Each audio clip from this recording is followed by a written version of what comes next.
예, 세 번째 타임 들어가도록 합니다. 이방인의 때가 차도록 음부 낙원에서 안식하다가 오는 부활 때는 영의 몸으로 일어나 주와 함께 영광 중에 나타나서 새하늘과 새 땅의 유업을 받는 것이 장자들의 후사 상속이고, 오는 부활 때는 신의 영광 생명의 빛으로 새 몸을 덧입고 나타나서 거룩한 성 새 예루살렘으로 데려감을 받는 것이 최후의 추수입니다.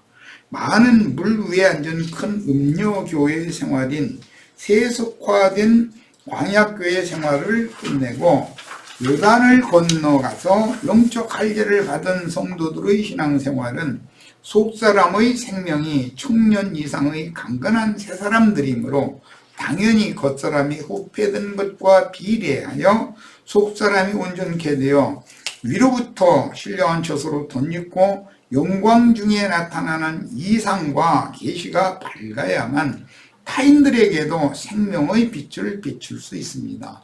햇빛, 달빛, 별빛들이 다 각각 영광이 다르다고 그랬어요. 중요한 것은 각자의 신앙 수준은 어떤 이상을 본 인도자와 함께 어떤 유형의 교회로 세워지는 신앙생활을 실행하는 여부에 따라 행한 대로 갚아주신다고 그랬어요. 여러 유형의 교회들이 지향하고 추구하는 신앙은 곧 그 모임의 인도자의 신앙 수준과 교회의 신앙 수준은 당연히 필요할 수밖에 없습니다. 인도자가 신앙의 수준이 월등하고 포괄적이고 깊고 그 성품과 인격이 중요하고 이렇게 되면 교회 지체들도 당연히 그걸 따라가게 되죠. 그런데 목회자가 맨 세상 돈이나 밝히고 뭐 그냥 세상사나 날마다 생각하고 이러면 양무리들이 뭘 배우겠어요? 당연히 그대로 따라가기 마련이다라는 거예요. 그래서 세상교계가 거룩한 성 새 예루살렘에 들어갈 자들이 없는 원인은 세상교계의 목회자들이 문제다라는 거예요. 그러므로 아시아의 7교회들에만 머물지 말고 그 영과 신부의 말씀에 따라 하늘에 기록된 장자들의 교회인 아브람과 사라의 장막집 내시를 상속받아야 하며 야곱이 산 에브라임 산지를 기업으로 받은 요셉과 베냐민의 모친으로 상징된 해를 입고 열린, 즉 라헬로 상징이 된 거죠. 사라 리브가 라헬로 이어지는 거예요. 하늘에 있는 여자인 사라 리브가 라헬의 어머니 모교회로 새로 건축하는 것은 너무나 당연한 것이다. 주님이 세운 교회를 세속화시켰지만 어떤 자들이 다시 일어나서 주님의 교회를 다시 세우는 것이 얼마나 중요한가 이 말이에요. 자, 고린도전서 15장 35절 36절 누가 묻기를 죽은 자들이 어떻게 다시 살아나며, 대부분 이걸 의구심을 갖죠. 죽은 자들 어떻게 살아나지? 어떻게 살아나요? 죽은 자들이 하나님의 음성이 들리면 살아나는 거죠. 또 어떠한 몸으로 오느냐? 영의 몸으로 온다. 육의 몸은 벗고 뭐 이건 아주 기본 상식이거든. 어리석은 자여 네가 부리는 씨가 죽지 아니하면 살아나지 못하겠고, 이건 부활 생명이어야 된다 이런 말이죠. 육의 생명이 아니고. 자, 고린도전서 15장 42절 54절 봅니다. 죽은 자들의 부활도 그와 같으니, 다시 사는 것을 지금 설명하는 거예요. 죽은 자니까 음부의 낙원에 있겠죠. 있는 성도라면 썩을 것으로는 심고 육의 몸으로 심는다 이 말이에요. 썩지 아니할 것으로 다시 살아나며 욕된 것으로 심고 영광스러운 것으로 다시 살아나며 약한 것으로 심고 강한 것으로 다시 살아나며 육의 몸으로 심고 신령한 몸으로 다시 살아나니. 육의 몸은 심는 용도죠. 그러니까 땅에서 취했으면 땅으로 돌아가는 건 너무 당연한 거죠. 흙에서 취한 사람의 코에 생기를 불어넣었던 그 생명은 길어봐야 1000년, 930년, 969년이면 끝난다 이거야. 그러나 하나의 일이 땅에 떨어져 썩으면 많은 열매로 나타날 수가 있다. 자, 이것이 부활 생명이다 라는 말이에요. 지금 육의 몸이 있은즉 영의 몸도 있느니라. 몸은 두 몸이 있다 이거예요. 현재는 육의 몸을 가지고 있으나 우리는 영의 몸으로 영광 중에 나타날 건데 그게 치천사다, 불꽃 천사가 되는 거다. 어제 마침 우리 사도행전 읽다가 주님의 부르심을 받아서 보내심을 받은 사도들이 감람산에서 주님이 구름 속으로 승천하는 걸 보고 창공 하늘만 쳐다보고 있으니까 두 천사가 그 사도들 곁에 서서, 두 사람이 곁에 서서 왜 하늘만 쳐다봐? 이랬다는 거예요. 그럼 그 두 사람이 누구겠어? 구약시대에 신앙생활 잘하고 이기는 자들이 된 사람들을 대표하는, 사람 전사들을 대표하는 두 사람이다 이거예요. 그런데 구약시대에는 대부분 모세와 엘리야 또는 모세와 다윗이 그리스도라고 믿었어요. 그래서 사도행전에서는 모세와 다윗이 사람 천사 같은 모든 이기는 자들을 대표하는 사람들로 제자들 곁에 같이 있었어요. 그 제자들은 사람 자기네들의 인생 혼자 사는 것 같지만 하나님이 보내신 구약시대의 믿음의 선진들의 에워싸여서 보호를 받는단 말이에요. 앞으로. 그러면서 그 사역을 행하는 거예요. 이런 이치를 꼭 깨달으셔야 돼. 두 증인에 대한 이상까지 말씀드렸어요. 그러므로 아시아의 7교회들에만 머물라고 하지 말아라 라는 걸 지금 강조해서 말씀드렸어요. 자, 이제 고린도전서 15장 42절 54절 더 읽어나갑니다. 무릇 흙에 속한 자들은 저 흙에 속한 자와 같고 무릇 하늘에 속한 자들은 하늘에 속한 자와 같으니 우리가 흙에 속한 자의 형상을 입은 것 같이. 자, 첫 아담에게 그 코에 생기를 불어넣어 줘서 산 혼이 우리 속에 있죠. 이 육의 몸 속에. 그런 것 같이 하늘에 속한 이의 형상, 하늘에 속한 이의 형상은 그리스도는 하나님의 형상이다 그랬어요. 그리스도의 형상으로 우리 속에서 덧입는 중이다.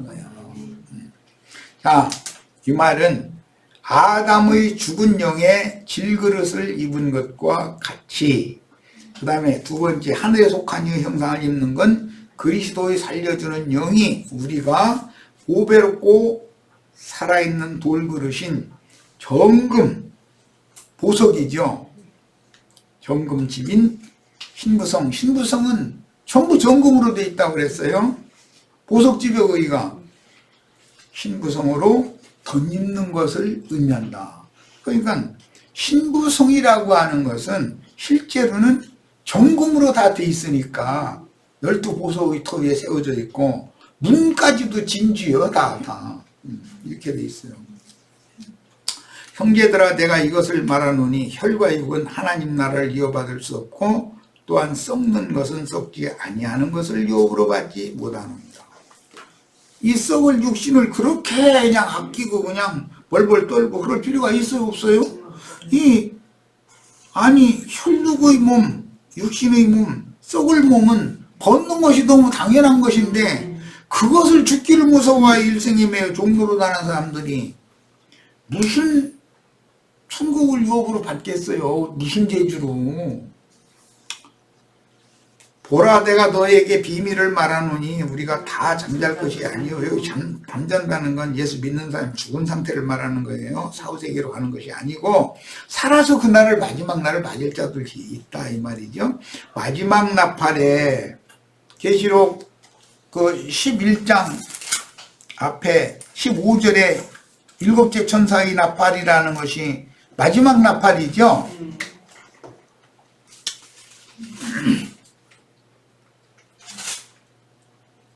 순식간에 호련이다 변화하리니 이 순식간에 호련이다 변화한다라는 말은 이 혈육의 몸을, 육신의 몸을 벗자마자 살아서 그날을 맞은 자예요, 지금. 예. 음부의 낙원에서 그날을 맞은 자들은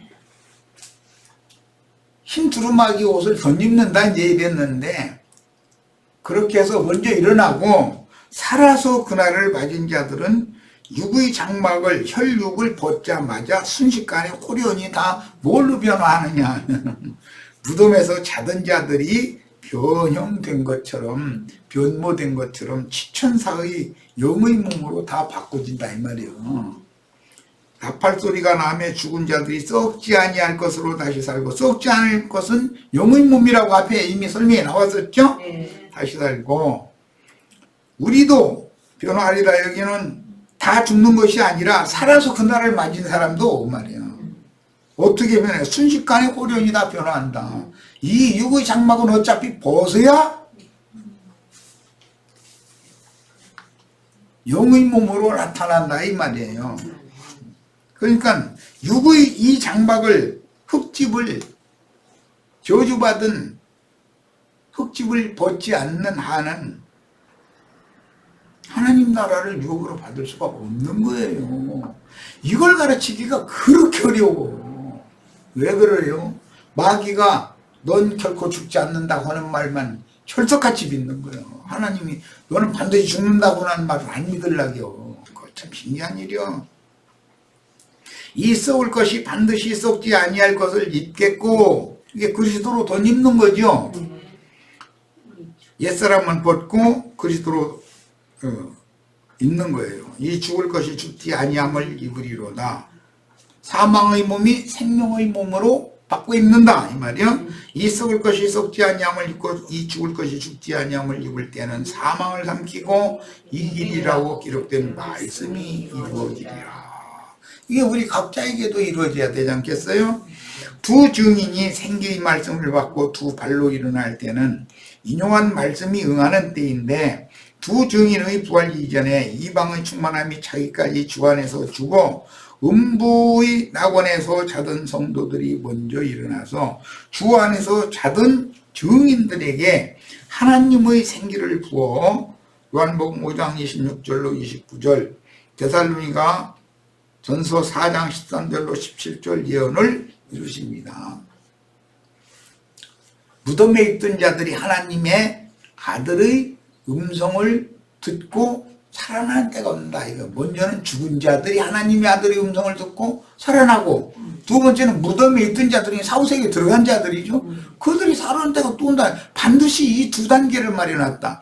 영의 구속이 있고 몸의 구속이 있는 것을 분명히 마련했다. 자, 그 다음에 증인들의 부활과 승천을 통해서 짐승의 미혹을 이기는 자들이 예수에 대한 믿음을 인내로 지켜서 주 안에서 죽음으로 복이 있는 자들의 마무리 추수가 되고, 이들은 첫째 부활로 일어나서 그 천년이 차도록 그리스도와 함께 왕 같은 제사장들, 왕이 되고 제사장들이 되는 것입니다. 자, 데살로니가전서 4장 14절로 17절. 우리가 예수께서 죽으셨다가 다시 살아나심을 믿을진데, 이와 같이 예수 안에서 자는 자들도, 예수 안에서 자는 자들이라는 것은 신앙생활 잘하다가 음부로 들어간 자들을 말하는 거예요. 또 하나님이 그와 함께 데리고 오시리라. 우리가 주의 말씀으로 너희에게 이것을 말하노니, 주께서 강림하실 때까지 우리 살아남아 있는 자도, 그러니까 그날을 맞을 자들이 두 부류가 있죠. 주 안에서 자는 자들, 살아남아서 그날을 맞을 자들, 두 부류가 있어요. 만약에 오늘 이 시대, 이 세대가 만약에 이 말씀이 응하는, 마지막 나팔이 응하는 때라면 우리는 살아있는 자가 되겠죠. 살아서 그날을 맞은 자가 되겠죠. 그러면 살아서 그날을 맞은 자는 짐승에 의해서 어마어마한 박해를 받는 것을 몸으로 경험을 하게 될 거다. 네, 이거는 좀 이해를 돕기 위해서 잠깐 얘기하는 거예요. 세상 나라에서 북한의 김정은이와 같이 독재 정치를 하고자 하는 야망이 강한 사람이 정권을 잡고 예를 드는 거예요.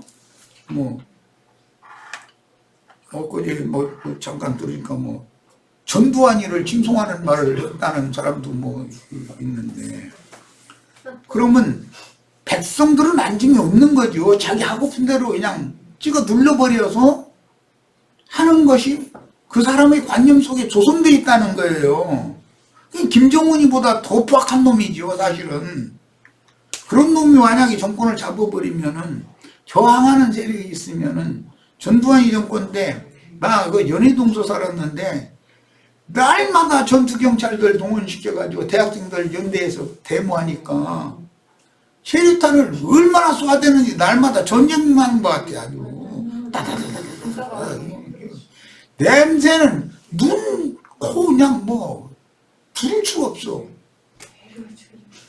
그런 짓을 하게 한 놈을 칭송을 하는 사람이 난 깜짝 놀랐어, 아주. 이거 큰일 나겠구나 이 생각이 들었어요. 나는 무슨 어떤 당파 이런 걸 말하는 것이 아니라 그 사람의 의식이 그렇다 이 말이잖아요.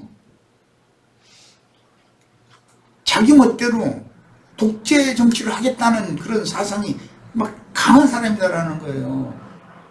그런 놈이 만약에 정권을 잡으면은 그 사람이 그 전에 내가 무슨 예배당 성경책 찬송가 끼고 예배당에 가서 참석을 했대나 했다 소리 들었는데, 진짜 성경 찬송 알긴 아는지는 모르지만 어쨌든 그게 다 얼마나 위선적인 인간이겠는가, 그 속에 뭐가 들어있는가를 봐야 되지 않냐 이 말이에요. 그런 시대가 오면 그게 바로 짐승의 때다 이 말이에요. 짐승은 무자비하게 그냥 찍어 눌러버리면 된다고 생각하거든. 김일성이, 김정일이, 김정은이 3대에 걸쳐서 그런 독재 정치를 하는데도 꼼짝 못하는 것은 얼마나 억압을 하고 찍어 누르면 조금이라도 반기를 들으면 자기 목숨 내놔야 되니까 꼼짝발짝 못 한다는 거예요. 그런데 나는 그런 것도 주님이 다 그렇게 하게 하신다고 믿어요. 그런데 제발 우리나라에는 북한이야 그러고 살건 말건 간에 그러면 좀 안 돼. 막말하는 거지만 우리나라에랑 그런 독재자가 또 나타나지는 말해야 되겠어요. 바가무게, 전화무게와 똑같은 독재자가 또 나타나면 어떻게 되겠어요?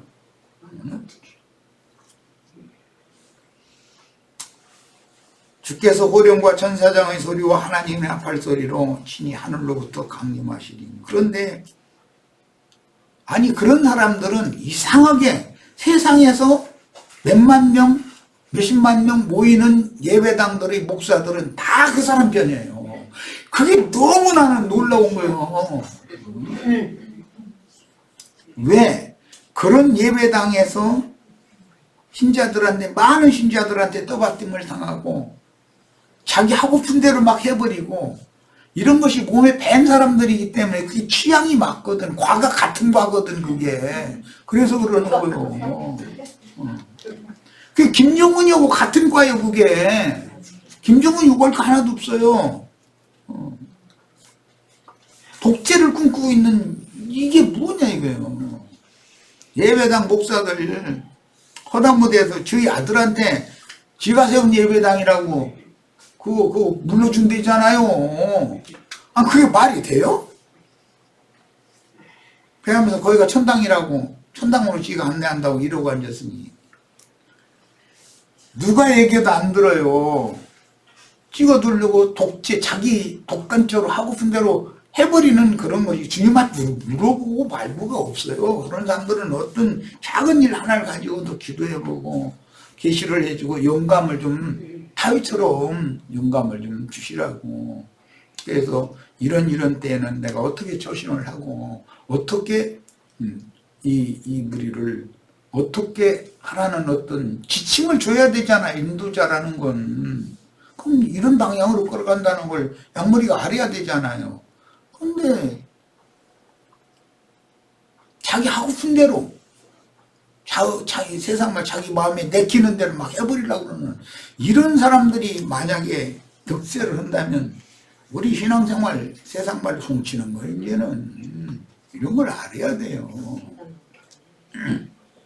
인용한 말씀과 같이 그날이 오기 전에 예수 안에서 죽은 선진들이 있으며 살아서 그날을 맞을 신자들도 있는데, 살아서 그날을 맞은 신자들은 반드시 육의 몸으로는 육신의 생명이 땅에 심어진 혈육의 이 장막을 벗고 겉사람은 흙으로 돌아가나 그 영혼은 음부로 데려가시게 됩니다. 그 부활 때 위로부터 난 새 사람의 새 영과 새 마음에 심어진 진리의 씨가 자라서 맺은 올익은 열매는 이 장막을 벗자마자 호련히 변모한 신령체로 일어나서 앞에 가신 구름과 같이 허다한 증인들과 함께 계신 주님의 새 세계에 나타나서 그 나타나는 것 자체가 이제 승천하는 거예요. 신부성으로 대대감을 받는 거예요. 하나님의 영광이 이르는 거죠. 그때는 반드시 앞에 가신 증인들이 주 안에서 자다가 먼저 일어나서 그날을 맞은 증인들과 마지막으로 주수된 교회의 공물에게 하나님의 무궁한 생명의 기운을 불어넣어 두 발로 일어나서 온전케 된 의인의 영들인 천사와 둥둥이 된 선진들에게 사도행전 13장 33절로 34절에 보면 부활의 날에 하나님께서 예수 그리스도를 내가 오늘 너를 낳았다 그랬어요. 근데 인자 예수를 낳은 건 마리아를 통해서 낳았지만 부활의 날에 하나님이 직접 낳았어요. 영으로 영을 낳았으니까 두 번 낳음에 대해서 꼭 이해가 있기를 바라요. 그래서 두 발로 일어난다는 것은 부활을 했다는 말이에요. 온전케 된 의인의 영들인 천사와 동등이 된 선진들에게로 받들려 가므로 이것이 구름 속으로 이끌려 가는 것이다. 온전케 된 의인의 영들이 장자들의 총회에 이끌려 가는 것을 구름 속으로 데려간다, 이렇게 표현해 놨단 말이에요. 성경에는. 해를 입은 이적의 여자에 대한 이상을 실현하려면 반드시 주의 사랑하시는 자였던 요한에게 힘센 천사가 주신 열린 작은 책의 말씀을 세속교계에 증거함으로 주님의 백성들을 그 영과 신부의 말씀으로 초대하여 값없이 생명수를 마시게 해주어 하늘의 장자교회 모임을 세우는 사역이 선행되어야 하므로 주의 보내신 두 증인의 사역에 대한 이상이 분명해져야 합니다. 해를 입은 힘센 천사는 한 발은 바다를 밟고 한 발로는 땅을 밟은 천사였는데 요한에게 사역을 위임하실 때는 당연히 요한과 함께 영원한 복음을 전하는 증인들이 모든 세대마다 보내심을 받아야만 그리스도의 생명의 계보가 사도행전 시작부터 계시록 끝까지 이어질 수 있습니다. 그러므로 형제 요한이 새 신을 신은 발로 행하는 정복전쟁은 복음의 능력이 함께하는 두 발인데 많은 백성과 나라와 방언과 임금들에게 열린 작은 책의 말씀을 다시 선포하다가 순교했습니다. 두 증인이 그 사역을 이어받고 대언의 영들인 일곱 눈들이 그 사역을 이어받아서 성전 건축을 다시 건축하는 거예요. 이것은 무너진 성전을 다시 건축하는 거예요. 완공하면 만유의 주님은 그분의 새 신전인 회복된 그리스도의 몸, 즉 정절이 있는 처녀 신부교회로 오시어 오는 새 세상에 나타내시는 것이 재림의 완성이다. 주님은 반드시 이 땅에 새 성전이 건축되어지면 주님은 그곳으로 온다. 그분이 전으로 오는 거예요. 앞의 10장에서 힘센 천사가 형제 요한에게 부여해 주신 능력과 권위는 요한의 심령과 능력으로 보냄을 받은 두 증인이 이어받아 한 일회의 절반에 성전과 제단에서 경배하는 자들을 측량하고 성전 바깥 마당에서 헛되이 경배하는 자들을 버려두는 사명을 수행합니다. 그들이 사역을 마칠 때가 되면 무저갱에서 올라오는 짐승들에게 육신의 몸은 죽임을 당하여 큰 성의 길에 버려둠을 당했으나 무궁한 생명의 능력으로 다시 일어날 때는 발로 일어서고 이리로 올라오라 하시는 하나님의 소리를 듣고 승천하였습니다. 부활 능력인 하나님의 생기와 앞서서 가신 예수 안에서 자다가 먼저 일어난 증인들과 함께 계신 주님의 하늘장막 성전인 공중의 구름 속으로 이끌어 가신 하늘의 음성은 사실 마지막 나팔이요 그때 12지파에게 인을 쳐서 증인들로 세우는 위임도 동시에 이루어져서 인마진 12지파는 다시 신앙을 회복하게 되고 오는 세상으로 오는 땅의 기업을 받는 사람들이에요. 우리는 하늘에 안직한 기업에 들어가는 사람들이고, 자, 곧 주께서 호령과 천사장의 소리와 하나님의 나팔 소리로 신이 하늘로부터 강림하시리니 주 안에서 자는 자들이 먼저 일어나고 살아서 그날을 맞은 자들도 신령체를 입고 나타나서 구름 속으로 이끌려가게 된다는 말씀이 응하는 때입니다. 두 증인이 발로 일어서는 것은 힘센 전사의 생기가 무궁한 부활 생명의 능력이 되어 두 증인을 첫째 부활로 일으켜서 한 발은 바다를 밟고 한 발은 땅을 밟고 서서 외친 힘센 천사와 동등이 됩니다. 이게 지천사가 되는 거죠. 사람 천사. 그날에는 천사와 동등이 되어서 부활의 아들 하나님의 아들이 될 거다. 이게 예수님이 이미 예언한 말씀이에요. 자, 계시록 21장 5절로 7절 보좌에 앉으시니가 이르시되 보라 내가 만물을 새롭게 하노라 하시고 또 이르시되 이 말은 신실하고 참되니 기록하라 하시고 또 내게 말씀하시되 이루었도다. 계시록 19장 30절에 내가 이루었도다 라는 그 말씀만 있는 게 아니죠. 계시록에 또 이루었도다가 있어요. 자, 요한복음에 나온 이루었도다 라는 건 구약의 예언을 그 몸으로 이루었도다 라는 말이고, 계시록 21장에서 이루었도다 라는 말은 신약의 성령께서 교회들에게 하신 모든 예언의 말씀을 사도들을 통해서 증인들을 통해서 증거된 말씀을 완성했다 이 말이기 때문에 요한복음에 나오는 이루었도다 라는 말씀은 시작이고 계시록에 나오는 말씀은 완성을 말하는 거예요. 야, 나는 알파와 오메가요 처음과 마지막이라 내가 생명수 샘물을 목마른 자에게 값없이 주리니 이기는 자는 이것들을 상속으로 받으리라. 나는 그의 하나님이 되고, 그의라는 건 이기는 자들이 하나님이다 이 말이죠. 일곱 교회만 있으면 되는 게 아니에요. 일곱 교회에서 이기는 자들이 되어져야 돼요. 이기는 자들은 다 주님께로 나오라고 그랬으니까 이기는 자들이 당연히 세상교회에 속해 있을 수가 없는 거죠. 가라지와 곡식 함께 자라는 그곳에 있어서야 되겠냔 말이야. 나와야지. 곡식들만 모아지는 곳으로. 하나님의 생기가 증인들이 속에 들어가서 부활시켜 주시면 증인들과 함께 하는 하늘의 장자교회로 세워진 지체들에게도 동일한 영과 능력이 부어지는데, 이것이 엘리야의 능력이 엘리사에게 부어지는 것과 같은 이치로 세례 요한에게 임했던 능력이 인자 예수에게 임했던 것과 같다. 인자 예수의 그 영이 사도들에게 또 임했다. 자꾸 다음 세대에게 임할수록 영감이 갑절로 임하기 마련이다 이거예요. 이제 시대가 지나가니까 많은 것들을 더 포괄적으로 확실하게 깨닫게 마련이죠.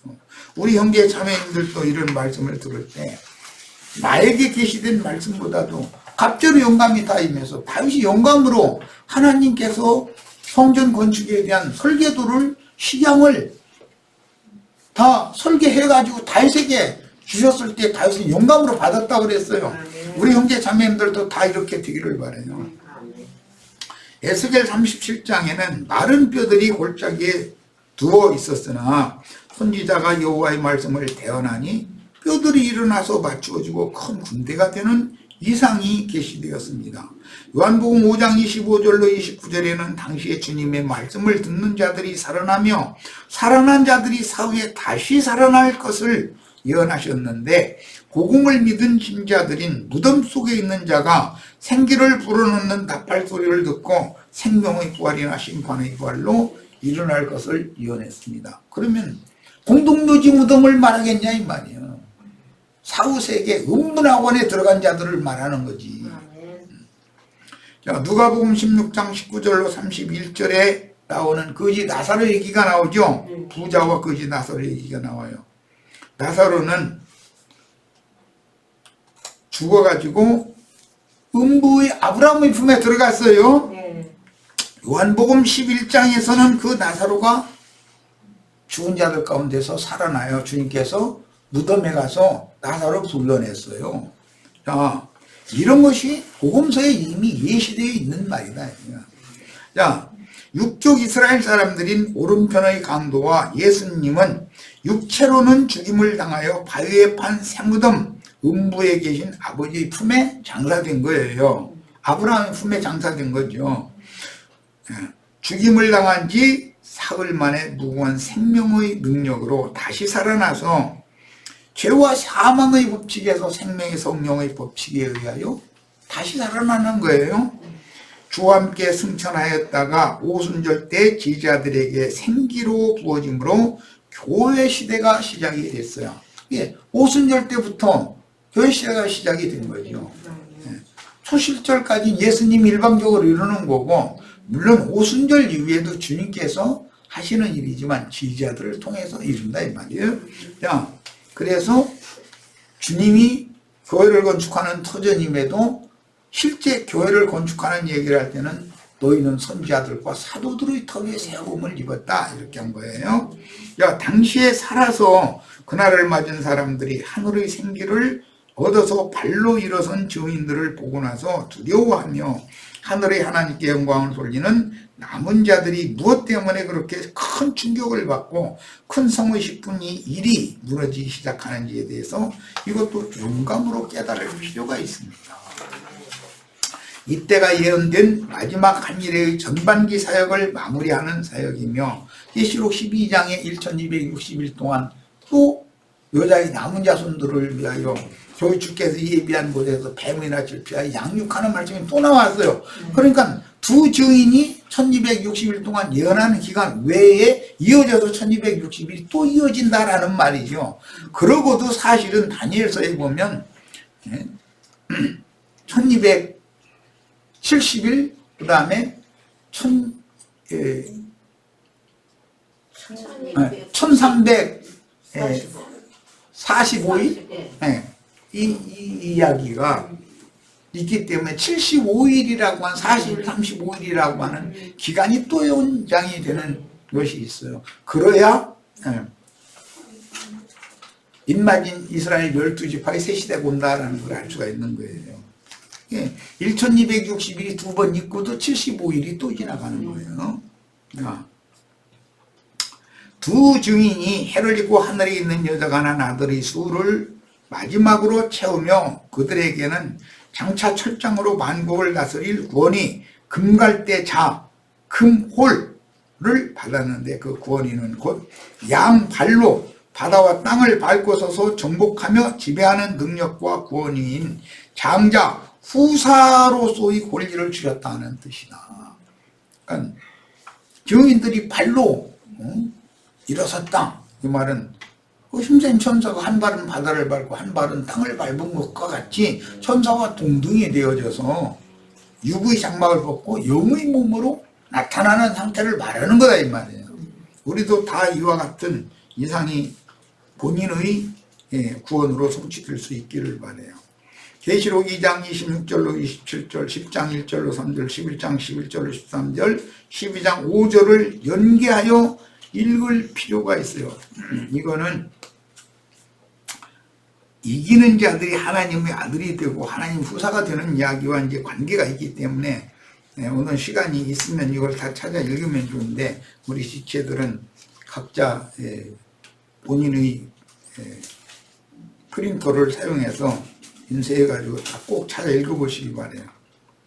그 다음에 두 증인이 승천한 후에 짐승의 미혹을 이기고 주 안에서 죽임을 당하여 복받을 자들까지는 교회 시대를 마무리하는 알곡 추수이므로 성의 10분 1이 무너질 때 죽은 7천까지는 지금 이후로 주 안에서 죽는 자들은 복이 있도다라는 말씀이 응하고 계시록 15장 2절에 불붙은 유리바다 위에서 구원을 찬양하는 우리의 합류하는 자들까지가 거기단 말이에요.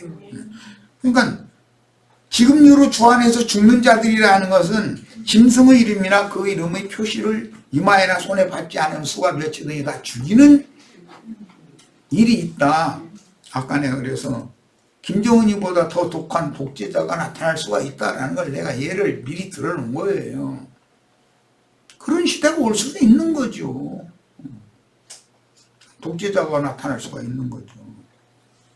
그러므로 하늘의 쉬운 산에 올라가 어린 양의 신부가 되어 교회 시대는 마무리되고 거룩한 성 새 예루살렘에 들어갈 권세를 얻은 이 이른 자들과 신부에 가입된 성도들의 수가 채워져서 하늘의 한 성으로 승천하면 교회 추수는 종결되는 것입니다. 계시록 11장의 마무리 말씀은 하늘 성전이 이상으로 열리고 언약궤가 보이는 말씀이며 이어지는 12장의 시작 말씀은 요한에게 이상으로 보여주신 하늘의 한 여자에 관한 말씀인데 이제 장자들의 총회 교회에 가입 들어가는 얘기단 말이에요. 일단 봐야 들어갈 수가 있는 거예요. 열린 성전의 언약궤에 감춰진 썩지 않는 만나를 먹는 자들은 하늘의 장자 교회에 이른 성도들입니다. 그들은 하늘에 해를 입은 한 여자로 상징되는 아브라함의 후사를 낳는 장자들의 교회를 세우는데 사라, 리브가, 라헬로 이어지는 거죠. 이게 여자에 대한 비밀이에요. 산의 아이를 낳는 해를 입고 12별의 멸류관을 쓴 달을 발 아래 둔 그런 여자에 대한 계시는 사라, 리브가, 라헬로 이어진다. 그런데 우리는 라헬이 낳은 요셉과 베냐민에 대해서 이상을 볼 필요가 있어요. 우리의 시대는 요셉의 시대가 아니죠.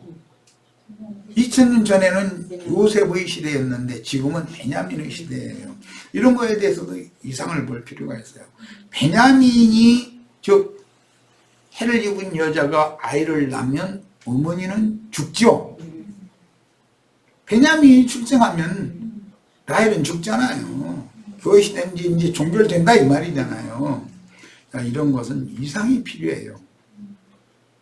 자, 오는 그 천년기간의 왕국이 시작될 때는 반드시 첫째 부활, 예수 그리스도의 그 부활, 빌립보 3절에 나오는 바울 사도가 그렇게 여기에 참여하기를 바랬었죠. 그 부활로 일어나서 그 천년이 자기까지 하늘에 간직한 기업을 상속받아 그 천년과 세세토록 누리게 된다. 이것은 그리스도로 더불어 제사장이 되어 천년 동안 왕노릇할 뿐 아니라 세세토록 왕노릇하게 된다. 그 왕노릇한다라는 말은 생명 안에서 왕노릇하는 것을 의미하기 때문에 달마다 새 과실을 맺는 생명나무 열매를 먹고 생명나무 이파리를 가지고 병이 도지는 백성들을 계속해서 치료해주는 사명을 수행하게 된다. 그 말이에요. 그러니까 여기까지서 마치겠습니다. 선생님 아까 정정해요. 1260일에서 30일 더하면 1290일 그리고 45일 하면 1335일 1335일. 네, 오케이. 네, 그래. 자, 그 아까 내가 뭐 말을 잘못한 것 같은데 그거 저 정정합니다. 1260일, 1290일, 1335일, 45일이 아니라 네. 이렇게. 네, 75일을 더 연장을 해주니까. 네, 그렇습니다. 자, 마칩니다.